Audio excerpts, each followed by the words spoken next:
spoilt, and people actually going to the trouble of writing none of the above on the ballot paper itself. I looked yesterday, actually, there were 243 spoiled ballot papers in Manchester Central. Far more, sadly, than the PDP actually got in terms of votes, but actually far more than about 6 of the other candidates got themselves. Now, partly that might be down to the fact that there was 3 elections running on the same day. There was, in one ward, there was a council election. There were also the PCC elections going on. It may have been that some people were confused or that they didn't want to vote in the parliamentary election. Or it may well be, as we would suggest, that people are sick and tired of the way things are in this country. They are sick and tired of the existing political parties, and they do want to change. The turnout certainly suggests that. And that's why it is so important in our first campaign as Total Democracy to put the none of the above option on the ballot paper. Because I'm damn sure that if that option was on the ballot paper in Manchester Central, the turnout would have been a downside higher. Because time and time again, the thing that you hear on the doorstep speaking to people is they don't trust any politicians. And they're sick and tired of all 3 main political parties, and that's why they don't vote anymore. It's not apathy, it's discontent. And we need to tap into that, and one way to do that is to give people an option to say, actually, none of you are good enough, none of you deserve my trust, and this is the option to do it, none of the above. There are other examples in recent by-elections, the Rotherham by-election where the Labour MP stood down because he was found out to be a crook. Well, I have to be careful saying that because presumably there is hopefully legal action pending against him. And the local Labour Council showed it had quite Stalinist attitudes with regards to people's political views. UKIP, we might not share them, but they're entitled to hold them. And yet the local Labour Council jumped in and said that otherwise perfectly reasonable foster parents were not suitable foster carers because they happened to be members of UKIP.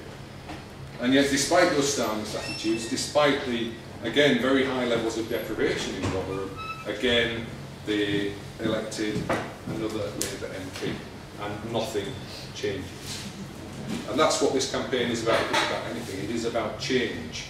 It's about changing the British political system, giving people a viable alternative, and doing that in a way that brings people together rather than divides them.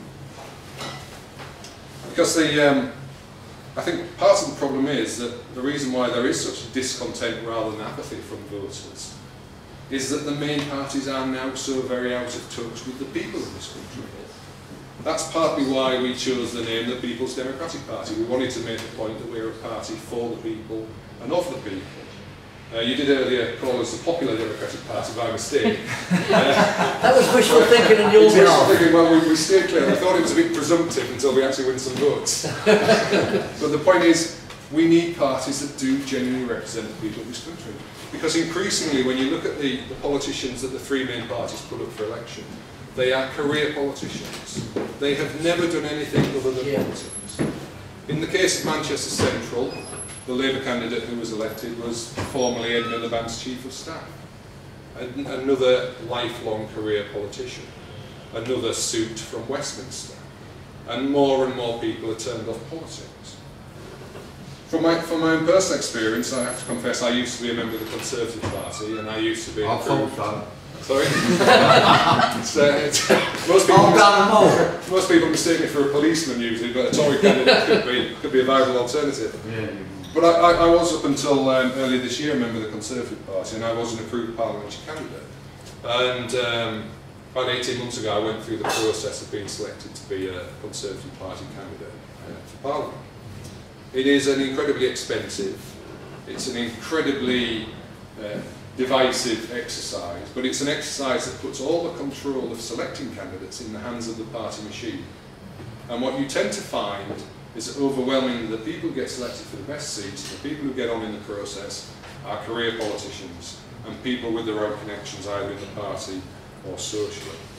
It gives effectively the party machine a power of veto over who gets to stand for Parliament in this country, or rather who gets a realistic chance of winning, because obviously, as we've seen from experience, it's generally the 3 main parties that only have a chance of winning. It's an expensive process.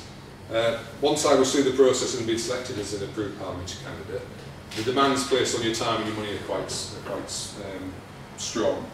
I received a letter purportedly signed by David Cameron, telling me that I needed to make 2,000 phone calls in the campaign to re-elect Boris Johnson at my own expense, which I worked out would work out about £1,000 worth of cost to me. Now, much as I actually do like Boris Johnson, and I genuinely do as a person, I think he's a nice chap. I like his bike. There's plenty around here. But as much as I like him, and as much as I disliked Ken Livingstone at the time, you know, this working class northern comprehensive school boy has neither the means nor the intention to spend £1,000 getting this millionaire Overtonian elected. And as a northerner and as a conservative, it was the budget at the last budget last year that just was the straw that broke the camel's back. I could no longer remain in a party which, whilst making very, very difficult welfare cuts, was also cutting the top rate of tax to the very richest people in the country. And a party which was also planning regional pay and benefits which would further impoverish the northeast of England and the other English regions and largely benefit London and the southeast, much as I also love London. And also the fact that the three main parties are all the same, because the Labour Party is willing to support those. Exactly. And they're supposed to be for the working people, so their remit should be to object to that quite strongly. Exactly. And this is, I think, another symptom of the fact that the three main parties are out of touch, both with the people of this country and the reality of life in Britain today. You only have to look at the three main party leaders, and each and every one of them is a career politician. They all, despite their different backgrounds, were helped into politics with a bit of a leg up from their fathers in one way or another. Even Ed Miliband, I think, got a bit of a shoe-in with Tony Benn in an internship. And his dad is buried near Karl Marx as well. That's right, yeah. His father was a Marxist academic as well, and Ed, obviously, I saw his political broadcast the other evening where he made great point of the fact that he went to a comprehensive. He went to the, I think he's decried as being Labour's Eton. It's a very good comprehensive in North London. I'm a comprehensive school by myself, I'm not entirely sure what his point was. But it's an example, I think, that the political class in this country are getting wise to the fact that people do realise that they're not of us. They're not even from this planet alone. Especially the Liberal Democrats. Well, the Liberal Democrats as well. I mean, they conned everyone, mate, and everyone fell for it, and I did it all. Well, exactly, a lot of people did. And I did. The Lib Dems are perhaps an area that does give us hope, because there's every chance that the Lib Dem vote is going to fall through the floor at the next election, whenever it might be. There's signs that the Conservative vote is hemorrhaging away to UKIP, or certainly was until David Cameron made his speech. So I think that the opportunities are there, and as Graham said, it will be incredibly difficult, even for a coalition of 50 parties to break through and make a difference. But we absolutely have to do it for the sake of democracy in this country. Because if we don't do it, and we cede the democratic process in this country to an entire class of career politicians, and the genuine people of this country just get more and more disenchanted, we have lost democracy in this country. And that's another reason behind the party name, the People's Democratic Party. We are of the people, and we are genuinely democratic. We genuinely believe in democracy, and we genuinely believe that democracy is under threat at this very moment, because people are so disenchanted, and because our career politicians are so out of touch with the people of this country. That is why this campaign is so absolutely vital, I think, to defending democracy as we go forward. Because make no doubts about it, democracy in this country is under threat. It's under threat from the top in the fact that our politicians are out of touch, and it's under threat from the bottom in terms of people being so utterly sick and tired of what is on offer. And it's important that we parties of the coalition come together and offer people a viable alternative. So once again, thanks to the organisers of the project. I know it's been more heavily involved, despite the distance between us all. I hope I've given you a bit of a view from the north today. It was the frozen north when I set off at 6 o'clock this morning. Lived up to its name. It certainly was. Our roads healthily ungritted by the local Labour Council. I'm not sure if the ice came down. Maybe I'm just paranoid.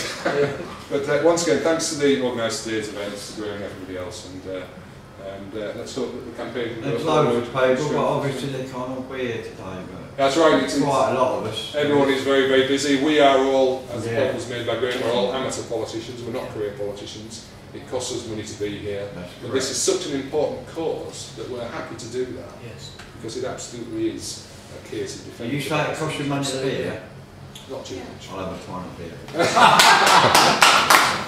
So, thanks anyway. Thank you. Thank you very much. thank you, Lee, from the People's Democratic Party. We will be popular.